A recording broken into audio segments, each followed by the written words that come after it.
ونستعينه ونستغفره ونعوذ بالله من شرور أنفسنا وسيئات أعمالنا من يهده الله فلا مضل له ومن يضلل فلا هادي له وأشهد أن لا إله إلا الله وحده لا شريك له وأشهد أن محمدا عبده ورسوله اللهم صل وسلم وبارك وأنعم على هذا النبي الكريم وعلى آله وأصحابه ومن سار على نهجه إلى يوم الدين أما بعد فرب اشرح لي صدري ويسر لي أمري واhlul 'uqdatam min lisani yafqahu qawli. Alhamdulillah, di subuh hari ini kita kembali dipertemukan dalam majelis tadabbur di masjid yang kita cintai ini. Salah satu di antara programnya adalah kita duduk-duduk mempelajari Al-Quranul Karim, duduk-duduk sambil mendapatkan manfaat bersama insyaallah ta'ala. Ya. Tagline-nya apa Ustaz? Masjid Pusat Peradaban. Subhanallah.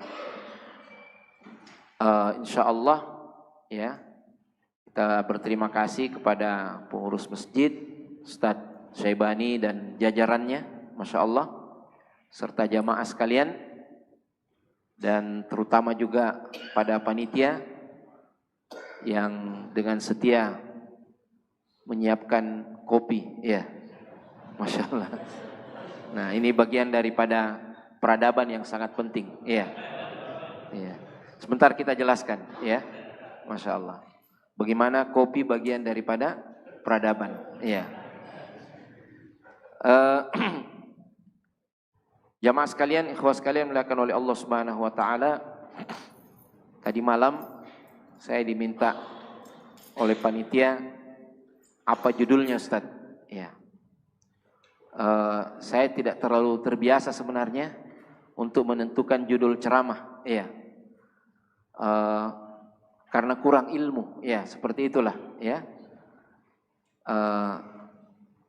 Tapi saya coba renung-renungkan, ya. Apalagi kita masih dalam suasana jihad fisabilillah, membela Palestina, Masjidil Aqsa dan Gaza. Maka saya coba-coba bagaimana kalau kita bahas, ya, ketika ayat-ayat suci berbicara tentang tanah suci. Iya. Nah, kenapa kaum muslimin ngotot untuk membela Palestina?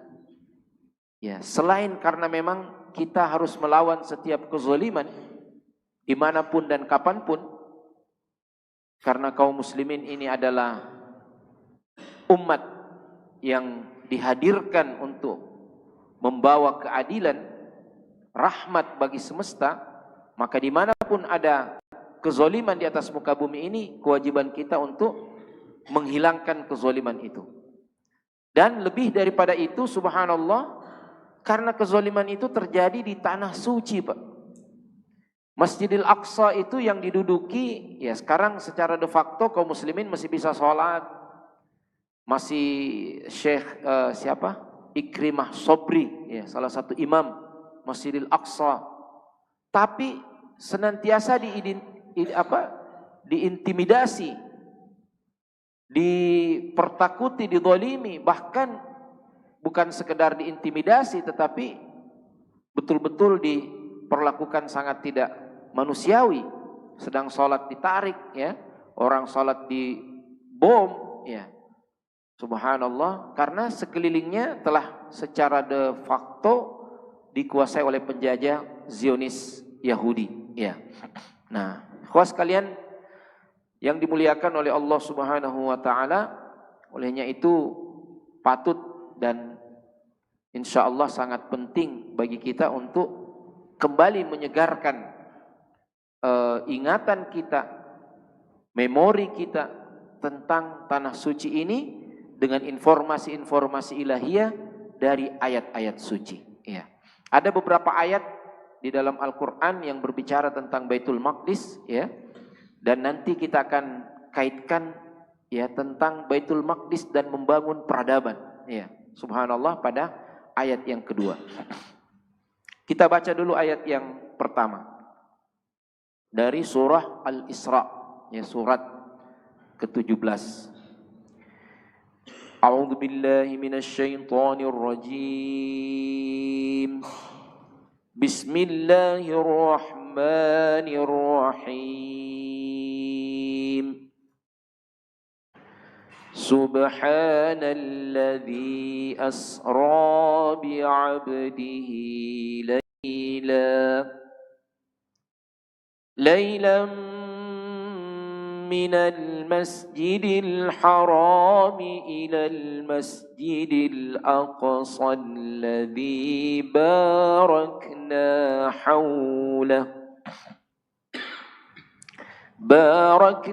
hawlahu linuriyahu min ayatina innahu huwas sami'ul basir. وآتينا موسى الكتاب وجعلناه هدى لبني إسرائيل ألا تتخذوا من دوني وكيلا ذرية من حملنا مع نوح إنه كان عبدا شكورا وقضينا إلى بني إسرائيل في الكتاب لتفسدن في الأرض مرتين وَلَتَعْلُنَّ عُلُوًّا كَبِيرًا. Allahumma arhamna bil Quran. Masya Allah, ya, ayat-ayat ini sangat luar biasa. Dimulai dengan tasbih, dan nanti kita akan lihat pada pembahasan ayat selanjutnya. Oh iya, baik. Kita akan lihat pada pembahasan ayat selanjutnya bahwa ternyata tasbih ini adalah modal pertama dalam membangun peradaban. Iya, tasbih. Surah Al-Isra ini dimulai dengan tasbih, dan bentuk tasbih di sini merupakan bentuk yang paling tinggi. Subhana, ya, Maha Suci. Ya. Tasbih adalah ucapan hamba yang mematrikan iman pada dirinya tentang kesucian Allah Subhanahu wa taala, kemahasucian Allah Subhanahu wa taala. Kemudian disebutkan di sini, ya, setelah memuji Allah Subhanahu wa taala, kita puji lagi Allah dengan satu peristiwa luar biasa yang telah ditakdirkan olehnya terjadi pada hambanya Muhammad sallallahu alaihi wasallam, alladzi asra bi'abdihi lailan, yang telah memperjalankan hambanya pada satu malam minal masjidil haram, dari masjidil haram, ilal masjidil aqsa, dari masjidil haram di Makkah ke Masjidil Aqsa di Palestina. Subhanallah. Yang mana Masjidil Aqsa ini secara spesifik digambarkan barakna haulahu, telah kami berkati sekelilingnya. Kalau sekelilingnya saja diberkati, bagaimana dengan dianya sendiri? Pasti lebih diberkati lagi. Subhanallah. Linuriyahu min ayatina, agar kami perlihatkan kepadanya betapa istimewanya ini Rasulullah sallallahu alaihi wasallam, diperlihatkan secara khusus oleh Allah, ya, tanda-tanda kekuasaannya. Min ayatihi, min ayatina, innahu huwas samiul basir, sungguhnya dia Allah adalah maha mendengar lagi maha melihat. Ikhwani fillah al-aizza, mari kita perhatikan pertama di sini kata yang digunakan oleh Allah untuk menunjukkan eksistensi manusia yang mendapat keistimewaan ini adalah dengan menggunakan istilah abdun bi abdihi. Subhanallah, ya. Jadi berkata Ibnu Abil Izz Al-Hanafi dalam syarah Al-Aqidah At-Tahawiyah, bahwa Allah menggunakan kata abdun di sini untuk menunjukkan bahwa maqam yang tertinggi bagi seorang manusia itu sesungguhnya adalah maqamul ubudiyah. Ya.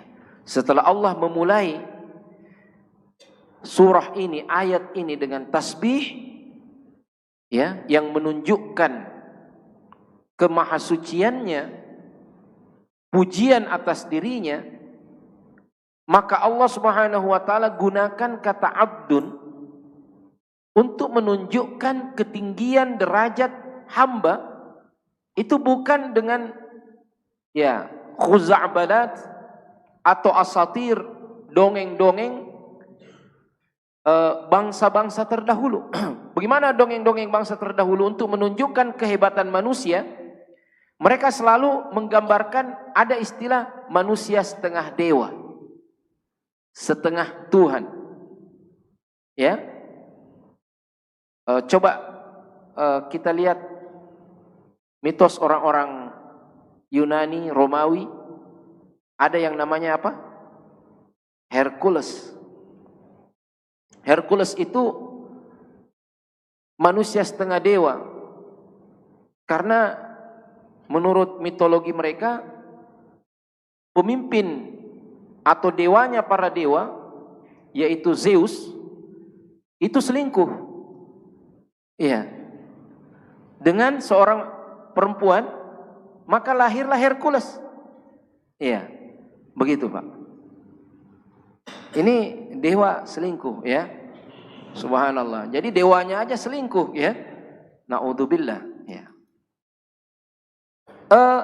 Dalam mitologi Hindu, ya, itu ada kitab namanya Mahabharata, ya, yang menceritakan tentang Pandawasena dan Kurawa, peperangan Baratayuda, ya. Nah, itu Pandawa itu, ya, ada namanya yang paling tua siapa? Siapa lagi? Bukan, ya, Kresna. Bukan Kresna, itu raja yang lain, ya. Arjuna, Bima, Nakula, Sadewa, ya. Nah, ini semua adalah manusia-manusia setengah dewa. Karena ibunya dulu tidak bisa punya anak dari bapaknya, ya, sang raja. Maka dia berselingkuh dengan dewa-dewa, ya. Nah, dia berselingkuh dengan dewa angin, maka lahirlah Bima, ya kan? Nah, berselingkuh dengan dewa ini, lahir lagi anaknya. Jadi selalu gambaran mitologi itu ada manusia setengah dewa. Sampai kita juga di daerah Bugis, ya, Makassar ini, ya bukan selingkuhnya tetapi manusia setengah dewanya itu, ya. Siapa raja pertama dalam mitologi Makassar di kerajaan Goa? Ya. Siapa yang tahu? Ya. Siapa orang Goa di sini? Ya. Namanya Tumanurung Aritam Malate. Ya. Itu Tumanurung. Jadi selalu memang begitu kerajaan, ya, bikin mitos bahwa raja pertamanya itu turun dari langit, manusia setengah dewa, keturunan dewa. Ya, selalu bilang begitu. Untuk apa? Untuk menguasai rakyatnya, ya.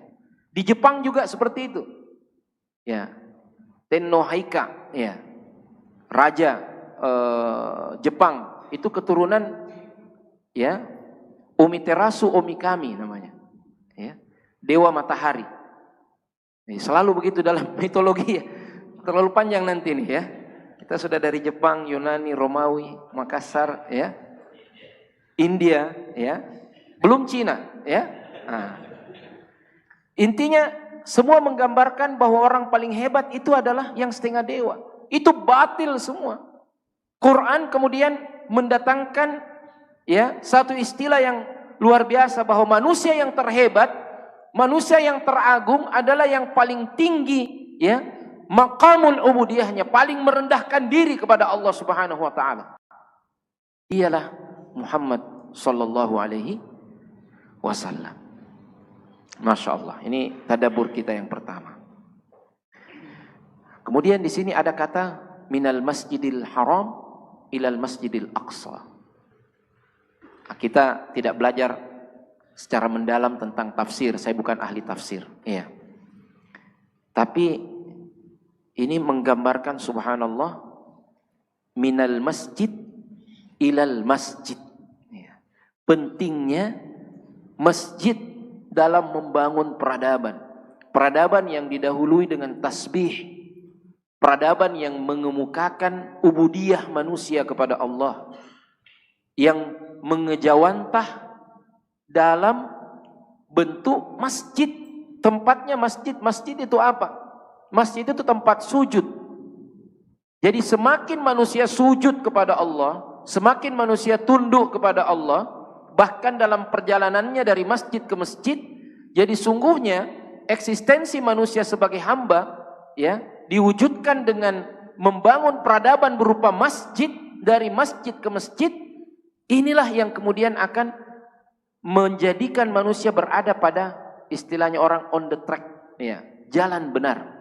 Peradaban itu dibangun dalam perspektif dari masjid ke masjid. Subhanallah, ya.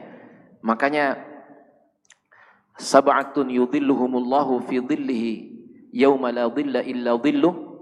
7 kelompok, 7 golongan manusia yang akan diberikan perlindungan oleh Allah, di mana tidak ada lagi perlindungan hari itu kecuali perlindungan dari Allah. Salah satunya adalah, ya, syabun aw rajulun qalbuhu mu'allaqun bil masajid.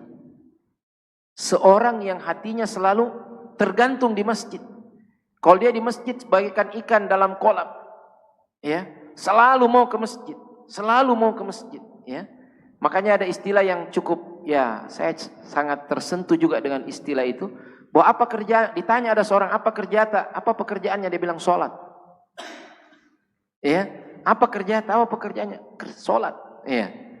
Nah, terus untuk dapat, ya, saya mengisi waktu antara waktu sholat dengan waktu sholat berikutnya dengan bertani, ya, dengan berdagang, ya, dengan jadi pegawai. Jadi pekerjaan utama kita memang sholat sebagai satu perwujudan paling real dalam arti kata ibadah kepada Allah Subhanahu wa taala. Ini memang orang beriman itu senangnya apa? Hobi sholat, Pak. Iya. Makanya Syekh siapa Imam Masjidil Haram yang pernah datang di acara muktamar kita 2016, Syekh Hasan Bukhari, ya, dalam salah satu ceramahnya beliau bilang sahabat Rasulullah itu, ya, dikatakan oleh Rasulullah ada waktu-waktu yang dilarang sholat, iya, Dia bilang ini ada istilah dilarang sholat karena mereka memang hobi sholat. Ya, ya kan? Nah kita ini ya sekarang agak aneh kalau ada waktu-waktu dilarang sholat. Maksudnya gimana ya? Ya. Kita bertanya-tanya. Ya. Waktu dilarang sholat. Karena memang kita kurang sholat. Nah, ketika ada kata-kata waktu dilarang sholat pada zaman Nabi dan para sahabatnya, karena memang mereka hobi sholat. Iya. Makanya ada istilah sholat sunat mutlak. Kapan lagi? Ada lagi masalah? Sholat lagi. Iya. Sholat lagi, sholat lagi. Iya. Memang kerjanya apa? Ya sholat. Iya. Nah, sholat inilah yang akan menginspirasi semua kebaikan itu. Masya Allah. Ya. Nah, sekarang kita untung kalau sholat. Nah, jadi satu hal penting dari ayat ini ya tentang ahamiyatus sholah, ya. Bagaimana pentingnya sholat itu.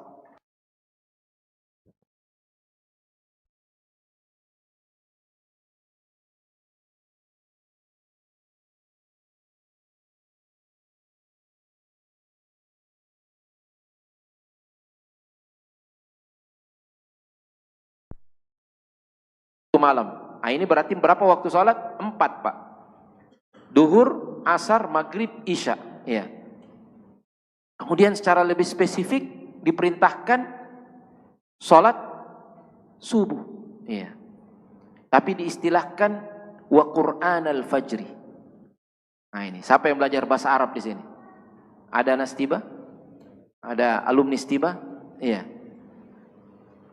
Allah Subhanahu wa taala berfirman, aqimis salata liduluki syamsi ila ghasaqil lail wa qur'anal fajri. Wa Qur'an di sini, ya. Coba i'rab. Ya. Apa kedudukannya wa Qur'ana? Kenapa tidak disebut wa Qur'an, wa Qur'anu atau wa Qur'ani, tapi disebut wa Qur'ana? Kenapa? Apa kedudukannya dalam i'rab? Siapa tadi yang angkat tangan? Ya. Ya? Ya? Isim inna, ya. Ya. Yang lain. Coba pikir, ya. Kenapa dia bisa jadi isim inna? Ya. Kita belajar nahwu sedikit. Ya, aqim apa artinya? Fi'il amri, ya. As-salata maf'ul, ya. Kemudian liduluki syamsi jar wa majrur, ya. Kemudian ada muncul kata wa Qur'ana. Ya. Hah?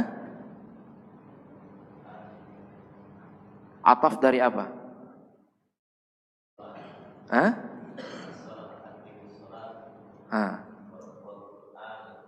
Wa Qur'an al-fajri ini dia adalah maf'ulun tsani li aqim.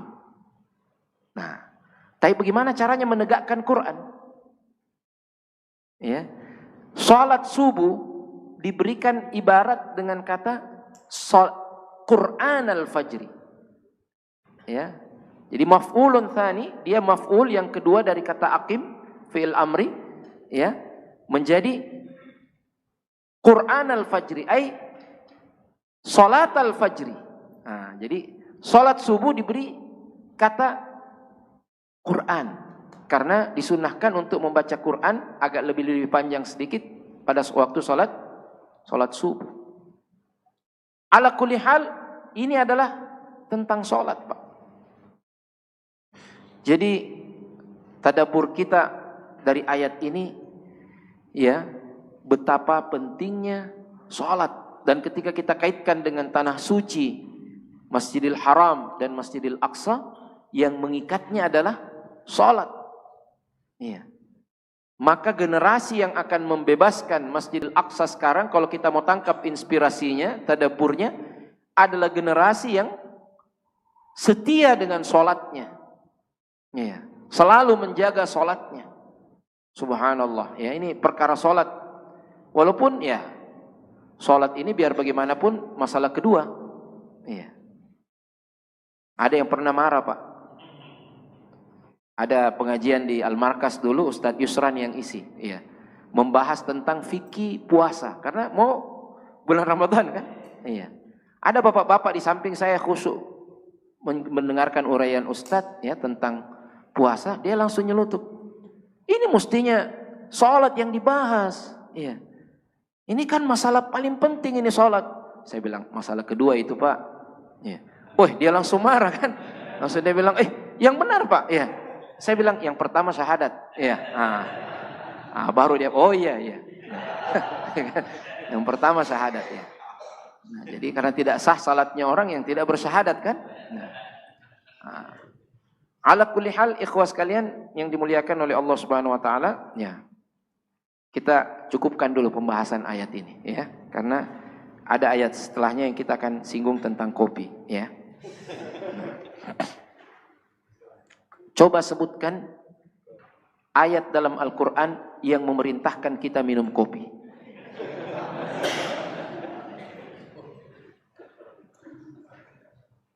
Siapa yang tahu?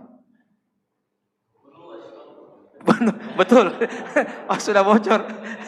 Kulu washrabu ya. Makan dan minumlah ya. Masa kita disuruh minum bensin ya kan? Kan disuruh minum minuman ya. Salah satunya adalah kopi ya. Kan begitu ya. Bismillah. Apa ayatnya yang merintahkan kita makan rokok-rokok cangkuning? Ya, itu kulu washrabu ya. Masa kita disuruh makan aspal ya? Suruh makan makanan ya. Kulu artinya makan. Makan apa? Makanan ya. Washrabu minum. Minum artinya minum apa? Bukan bensin, kopi ya. Nah, gitu. Yang halal.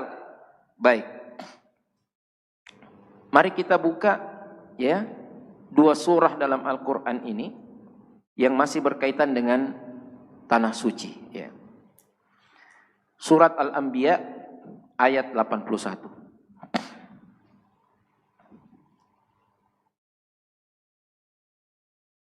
Wali Sulaimana ar-rih 'asifatan tajri bi amrihi ila al-ardi allati barakna fiha wa kunna bi kulli syai'in 'alimin. Ya. Dan kami telah tundukkan bagi Sulaiman angin yang sangat kencang tiupannya, yang berhembus dengan perintahnya ke negeri yang kami beri berkah kepadanya.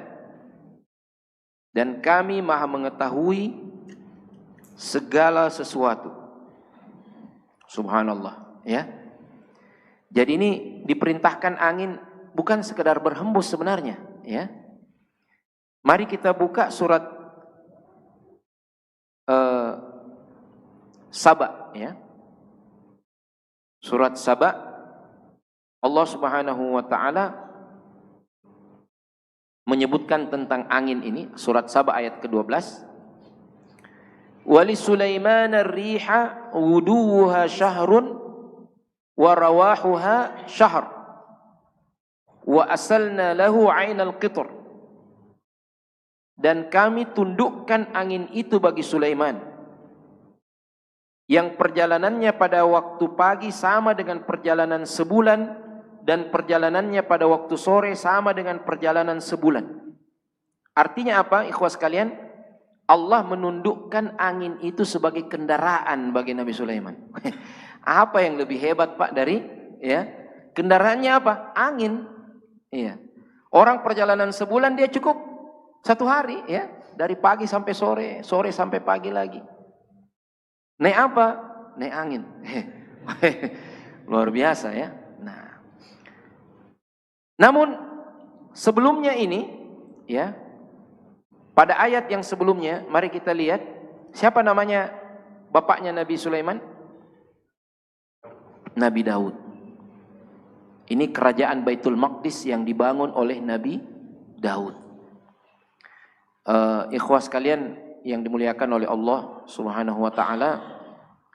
Jadi Nabi Daud inilah yang kemudian membangun Mamlakatu Baitul Maqdis. Setelah peperangan melawan siapa? Jalut.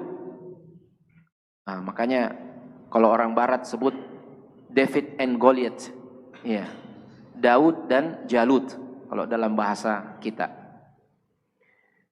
Setelah peperangan yang dipimpin oleh Talut yang menjadi raja Bani Israel, salah satu pasukannya yang kemudian membunuh Jalut namanya Daud, dan kemudian Nabi Daud lah yang kemudian membangun peradaban yang luar biasa, yang mana anaknya Nabi Sulaiman itu berdoa ya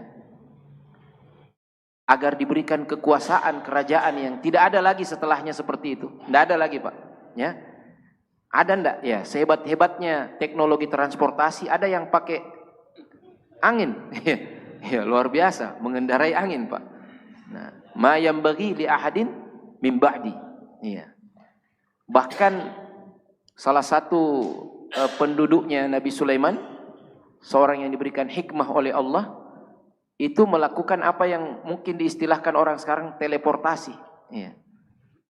Ya, dia memindahkan singgasananya Ratu Saba itu, Ratu Bilqis, ya, hanya dengan sekejap mata, ya, subhanallah, teleportasi, ya, itu yang ada di film-film. Nah, itu tidak ada lagi ya. Jadi subhanallah, ini bercerita tentang teleportasi begini, saya teringat orang tua kita, Bapak Haji Dan Yunta, ya, rahimahullah. Dalam satu acara perhelatan pernikahan, ya, kita duduk-duduk biasalah seperti itu, kumpul-kumpul, berbicaralah tentang masalah agama. Ada seorang profesor, ya, saya tidak usah sebutkan namanya, tapi beliau dengan semangat mengatakan, ya, kita mendapat inspirasi dari Nabi Sulaiman ini, ya, bahwa nanti bisa ada, ya, bisa ada bentuk transportasi yang teleportasi, ya, ya. Pak Dain bilang sudah tidak bisa, Pak, ya. Tidak bisa lagi. Wah, bagaimana? Kita kan ini perkembangan teknologi. Dia bilang doanya Nabi Sulaiman. Ya. Berikan saya kerajaan, kekuasaan. La yang bagi di ahadi min ba'di. Tidak ada lagi seperti itu setelah saya. Dia bilang, Prof itu, iya betul juga. Saya bilang, lebih Prof Pak Dain. Ya. Masya Allah. Ya. Rahimahullahu rahmatan wasi'ah. Nah, kita lihat Nabi Daud, ya, bagaimana Allah memberikan kita pelajaran dari Nabi Daud ini. Dalam surat Saba ayat yang sebelumnya, ayat 10, Allah Subhanahu wa taala berfirman, "Walaqad ataina Dauda minna fadla." Dan sungguh telah kami berikan kepada Daud karunia dari kami. Apa karunia itu? Apa karunia yang paling utama bagi Nabi Daud? Ya, apakah harta benda? Apakah kerajaan? Ya, itu juga karunia. Tapi coba perhatikan lanjutan ayat ini. Ya, ya jibalu awibi ma'ahu wat-thair. Wahai gunung-gunung, awibi, ya, bertasbihlah, ya, berulang-ulang bersama dengan tasbihnya Nabi Daud. Ya, inilah yang saya biasa istilahkan dengan tasbih semesta. Seluruh alam semesta ini bertasbih. Sabbaha lillahi ma fis samawati wa ma fil ard. Bertasbih itu burung-burung, itu gunung-gunung bertasbih. Ya. Allah perintahkan bertasbih bersama dengan Nabi Daud yang senantiasa bertasbih, memuji, mensucikan Allah Subhanahu wa taala. Dan subhanallah, setelah itu apa yang Allah katakan? Wa alanna lahul hadid. Dan kami lunakkan baginya besi. Ya, Masya Allah. Ya. Besi dilunakkan dengan tangannya Nabi Daud setelah dia bertasbih. Jadi di sini kedahsyatannya tasbih itu, Pak. Salah satunya membuat besi-besi itu bisa melunak. Ya. Tapi jangki pulang langsung ambil ke besi, subhanallah, subhanallah, ya. Kalau Allah mau segalanya bisa, tetapi ada namanya sabab, ya.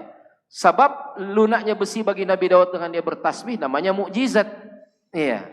Nah, jadi kita ya bakar, ya. Ada sebabnya kan? Nah, sambil bakar besi bertasbih, ya. Nah, disinilah yang saya katakan peradaban dibangun pertama sekali dengan tasbih. Ya. Peradaban dibangun pertama sekali dengan tasbih. Sehingga kita menyatukan diri dengan tasbih semesta. Ketika kita bertasbih kepada Allah Subhanahu wa taala, mensucikan Allah Subhanahu wa taala, sejatinya kita ikut dengan gelombang tasbih semesta ini. Ya. Masya Allah, kalau kita perhatikan dedaunan, ya, pohon-pohon, langit dengan awannya, dengan bintang gemintangnya, ya, matahari, bulan, benda-benda langit semuanya, ya, makhluk-makhluk, burung-burung, bahkan semut, bahkan ikan-ikan di lautan, angin yang bertiup, semuanya bertasbih kepada Allah Subhanahu wa taala. Maka manusia yang bertasbih seperti Nabi Daud, ya, Allah akan mudahkan mereka untuk, ya, mengatur dunia ini. Maka alangkah indahnya ketika manusia yang mengendalikan peradaban itu adalah manusia-manusia yang bertasbih. Ya. Subhanallah. Ya. Nah, setelah bertasbih, Allah lunakkan yang namanya apa? Besi. Apa yang Allah Subhanahu wa taala perintahkan? Ani'mal sabighat wa qaddir fis sardi.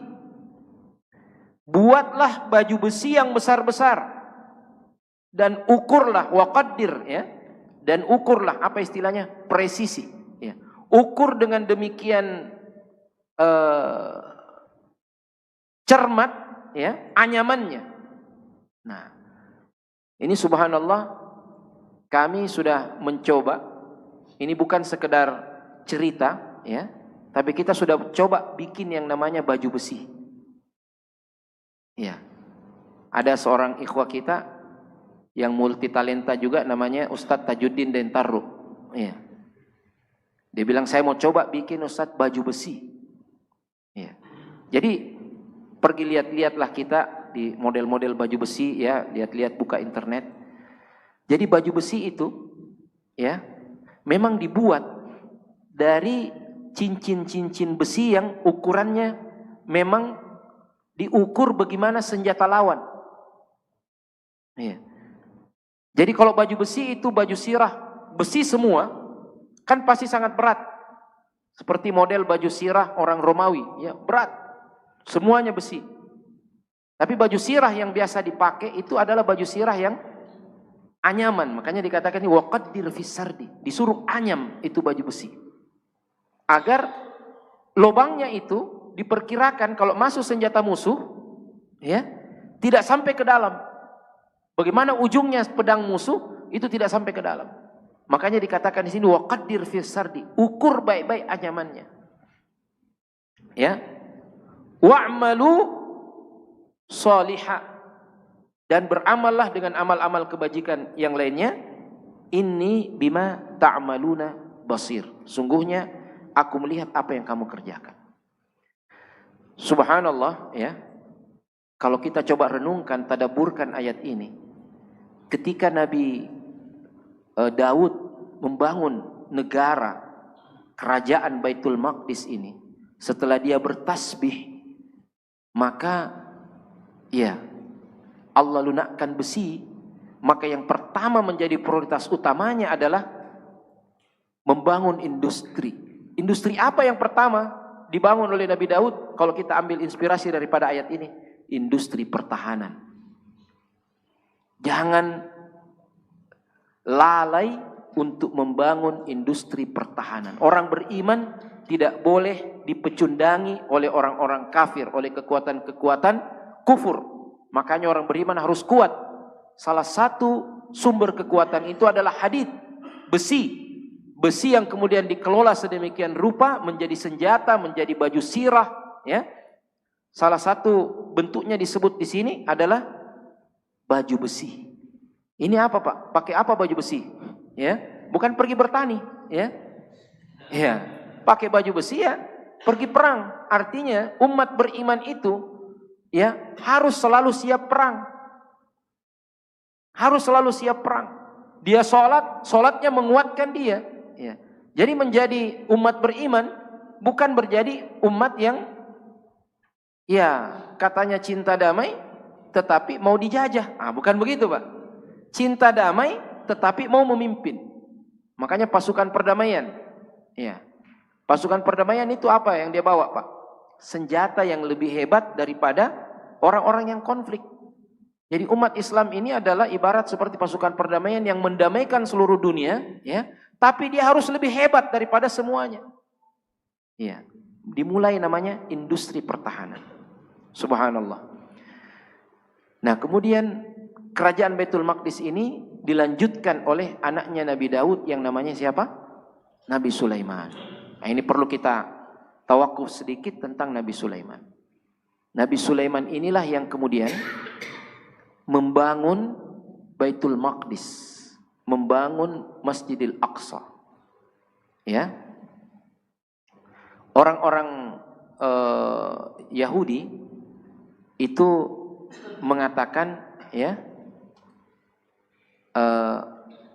bahwa Masjidil Aqsa itu adalah the King Solomon Temple. Ya. Kuil Nabi Sulaiman. Nabi Sulaiman itu seorang Nabiullah yang mewarisi bapaknya Nabiullah Daud. Dia beriman. Bani Israel dipimpin oleh seorang raja beriman. Yang menjadi representasi orang beriman saat itu Bani Israel memang. Dan dia membangun Masjidil Aqsa untuk dijadikan tempat peribadatan hanya kepada Allah Subhanahu wa taala. Ya, terlepas bahwa menurut mereka mengarang-arang di bawah Masjidil Aqsa sekarang ada sisa-sisa kuil Solomon, yaitu sama sekali tidak benar, ya. Tetapi Nabi Sulaiman memang membangun Masjidil Aqsa dengan perintah Allah Subhanahu wa taala untuk dijadikan tempat peribadatan kepada Allah. Orang-orang Yahudi ya, ketika mereka menyimpangkan agama Allah ini menjadi kekufuran, wa qalatil yahudu Uzairun ibnullah, berkata orang-orang Yahudi Uzair adalah anak Allah. Mereka menyembah selain Allah, mereka memperolok-olokkan Allah, mereka tidak berhak lagi atas Masjidil Aqsa itu. Ya, ini intinya, ikhwas sekalian yang dimuliakan oleh Allah Subhanahu wa taala. Nah, kita coba belajar bagaimana Nabi Sulaiman membangun Baitul Maqdis, membangun kerajaan Baitul Maqdis ini, ya. Wali Sulaimana rih guduha syahrun wa rawahuha syahrun wa asalna lahu 'ainal qitr.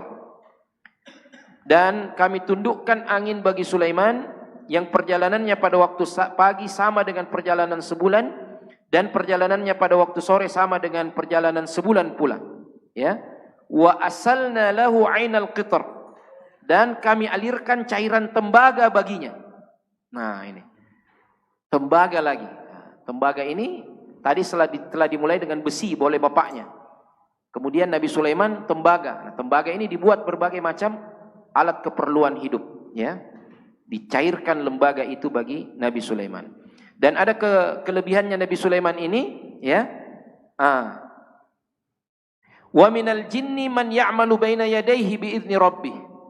Dan sebagian dari jin ada yang bekerja di bawah kekuasaannya, di hadapannya, artinya di bawah kekuasaan Nabi Sulaiman dengan izin Tuhannya. Ya. Wa man yazuk minhum an amrina nudhiqhu min adabis sa'ir. Dan siapa yang menyimpang di antara mereka dari perintah kami, kami akan berikan dia azab dari api yang menyala-nyala. Ya. Nah, ini yang kita mau bahas di sini. Ini baru masuk pembahasannya, ya. Surat Saba ayat 13. Ya. Allah Subhanahu wa taala berfirman tentang jin-jin itu. Apa yang pertama dikerjakan oleh mereka? Ya'maluna lahu ma yasha'u min mahariba. Dan para jin itu bekerja sesuai dengan apa yang dikehendaki oleh Nabi Sulaiman. Di antaranya adalah membangun mahariba. Para ahli tafsir menyebutkan maharib ini adalah bangunan-bangunan yang tinggi, ya. Di antaranya adalah masajid wa masakin.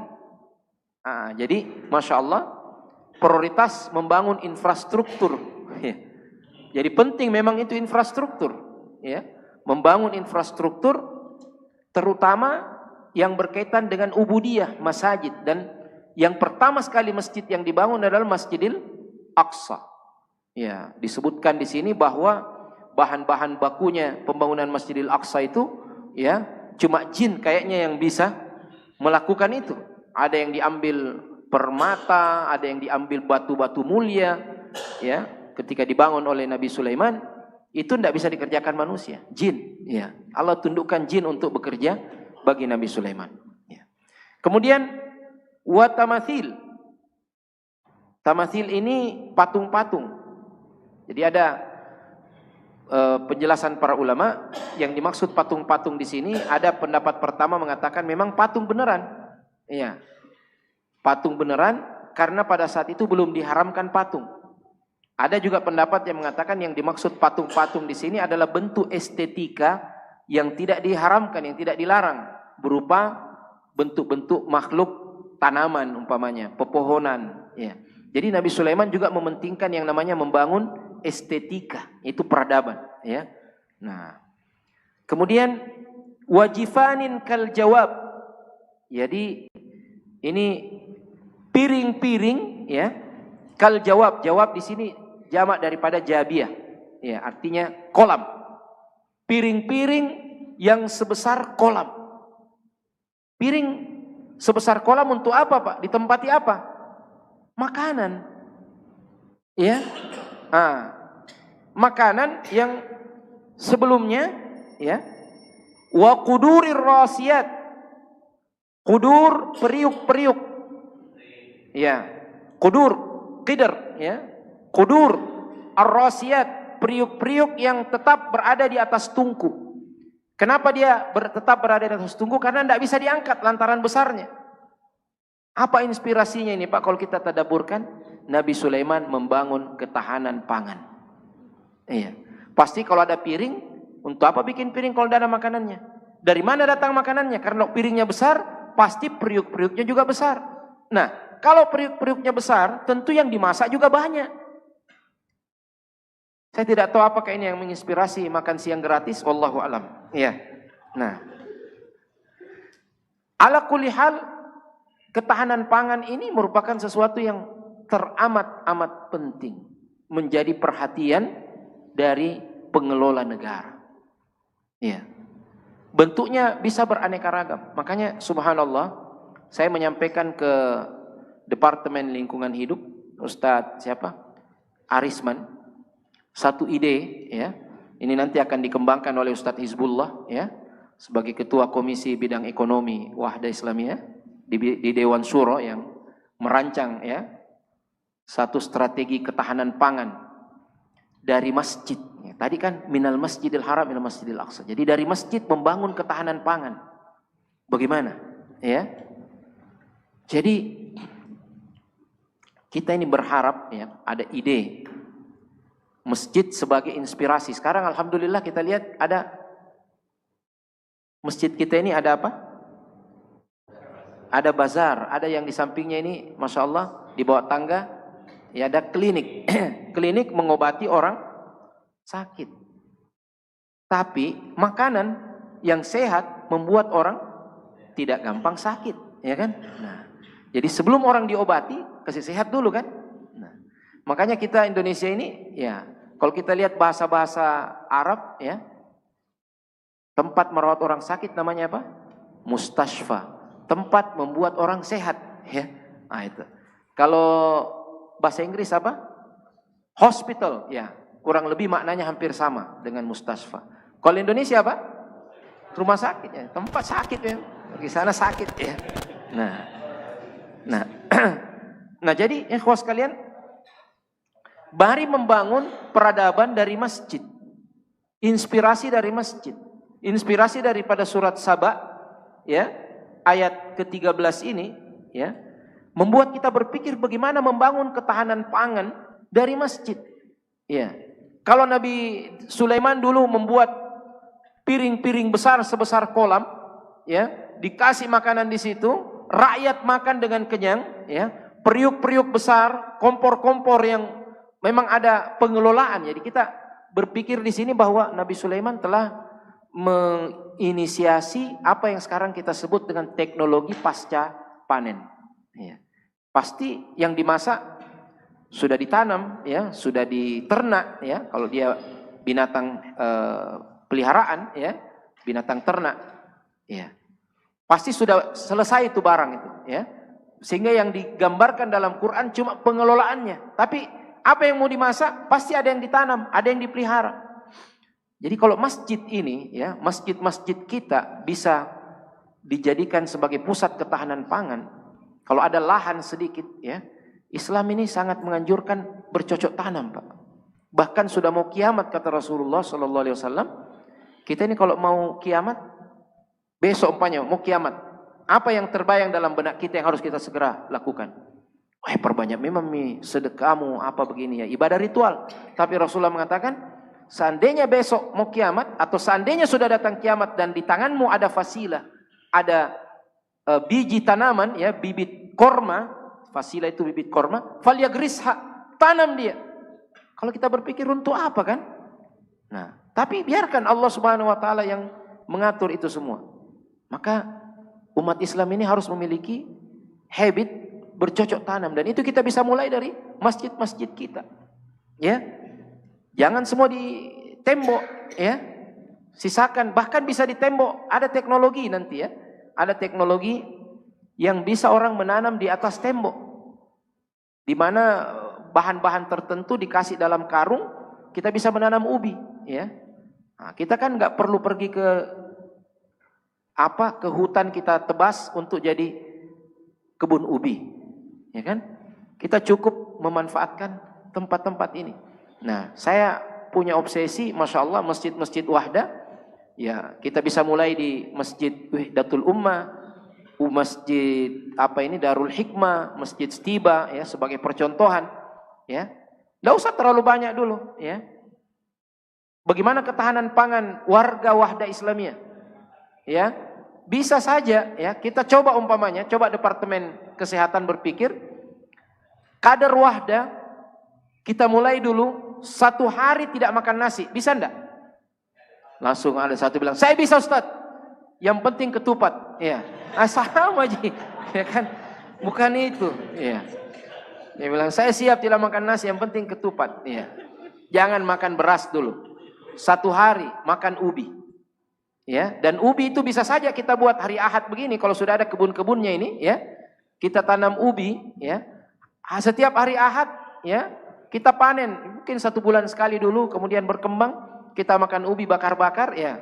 Atau nanti akhwat seperti ibu-ibu PKK dulu itu, ya, saya ingat waktu saya kecil ibu saya di PKK itu bikin makanan alternatif dari ubi, iya. Sehingga kita bisa ada ketahanan pangan. Beras susah nanti pada satu saat, ya, dunia ini sekarang terancam rawan pangan, bencana rawan pangan, ya. Kita sudah siap, kita sudah bisa survive karena kita tidak terbiasa perut kita hanya dengan beras. Ubi pun boleh kita bertahan. Coba latihan, ya. Coba latihan 1 hari 1 pekan tidak makan nasi, ya. Cuma makan ubi. Ya, ditambah Senin Kemis puasa, ya. Masya Allah, ya. Bukanya nanti pakai singkong, ya. Masya Allah, korma makan, kita latih diri kita, ya. Jagung bisa jadi makanan alternatif, ya. Walaupun korma ini, ya, kalau kita mau jadikan sebagai ikonik, bukan sekedar ikonik, ya. Korma itu makanan bernutrisi yang paling mudah, ya, teknologi pasca panennya. Nggak perlu diapa-apain, jangan diganggu aja, ya. Bisa bertahan sampai bertahun-tahun. Nah, jadi kalau di sekitar masjid kita tanam pohon korma, ya. Orang bilang bagaimana bisa Ustaz? Ya, bisa. Bagaimana? Belajar. Bukan urusan saya lagi kan, yang seperti itu, ya. Sudah urusannya ahli pertanian. Bagaimana bisa? Harus bisa dulu, ya. Ada masjid yang ada pohon kormanya tidak bisa berbuah. Oh, ternyata korma itu, kita tanya-tanya para petani korma di Arab, harus dikawinkan, Ustaz. Seperti salak. Ya, kalau di Nrekang itu salak dikawinkan. Begitu juga korma. Bahkan itu petani korma, Masya Allah, ya. Dia bisa tahu baunya itu pohon bahwa ini laki-laki. Iya. Iya. Katanya baunya itu mirip-mirip, mohon maaf, sperma. Iya, sperma manusia. Ya, jadi luar biasa korma ya. Iya. Ini kalau ada pohon-pohon, ada alternatif ya. Antum a'lamu bi umuri dunyakum. Tapi kita mengambil inspirasi dari sini, ketahanan pangan. Jadi sebelum orang lain jangan kita terlena ya. Wah, sekarang ini aman ya. Kita setiap hari mau beli beras ada. Akan ada satu masa di mana sulit kita dapatkan. Biar punya uang tidak dapat. Makanya kita harus siap dengan itu. Iya. Kita juga harus siap dengan kondisi tidak ada listrik. Iya. Harus siap dengan kondisi tidak ada listrik. Makanya ya, kalau tidak ada listrik, tidak ada lagi yang namanya internet. Makanya ada yang tanya, Ustadz kita harus persiapkan generasi 5.0, 5.0. Saya bilang kita harus persiapkan bahkan generasi yang berada pada ya 10.0. Ya. Bagaimana itu Ustadz? Saya bilang tidak ada lagi fasilitas itu semua. Tidak ada listrik, tidak ada internet, ya, tidak ada semua ini teknologi, dan kita tetap bisa survive. Ya. Makanya belajar naik kuda. Kuda itu adalah merupakan simbol peradaban, ya, transportasi. Rasulullah Shallallahu Alaihi Wasallam mengatakan, al-khailu ma'qudun fi nawasihal khair, ya, ila yaumil qiyamah. Kuda itu diberkati ubun-ubunnya oleh Allah sampai hari kiamat. Nanti perang akhir zaman, dalam hadis riwayat Muslim, Rasulullah SAW menggambarkan pasukan kaum muslimin dan dia mengatakan, wallahi la inni a'lamu asma'ahum wa asma'a abaihim. Saya tahu nama-namanya itu pasukan dan nama-nama bapak-bapaknya, wa alwana khuyulihim, dan warna kuda-kuda mereka. Ya, jadi hampir dikatakan jumhur para ulamaul mu'assirin mengatakan akan datang zaman itu. Sebelum datang zaman itu kita harus siap. Pernah saya satu keadaan di Bandara Hasanuddin mati lampu. Iya, kan ada SOP-nya itu sekian detik sudah harus menyala. Ini agak lama. Kelabakan semua orang. Ya. Dikira akan ditundalah perjalanan ini. Cuma beberapa menit, Pak. Jadi subhanallah, kita juga harus persiapkan kondisi di mana kita harus akrab dengan teknologi dan harus siap dengan ketiadaan teknologi ini. Termasuk makan dari apa yang kita tanam. Ya, masjid harus menjadi inspirasi untuk itu, ikhwas sekalian. Nah, inilah yang kita dapat pelajaran, ya, tadabburi daripada ayat dari para surat Saba ini, bahwa Nabi Sulaiman memanfaatkan keberadaan jin ini untuk membangun infrastruktur, membangun ketahanan negaranya, ya, termasuk yang paling utama adalah ketahanan pangan. Dan kalau kita kembangkan terus, ya, kita akan bisa mendapatkan bentuk-bentuk yang sederhana tetapi memungkinkan untuk kita kerjakan sehingga generasi kita yang akan datang akan tetap bisa survive. Kenapa kita harus survive? Karena kita membawa misi, ya, keimanan, ya, keislaman dan rahmat bagi semesta.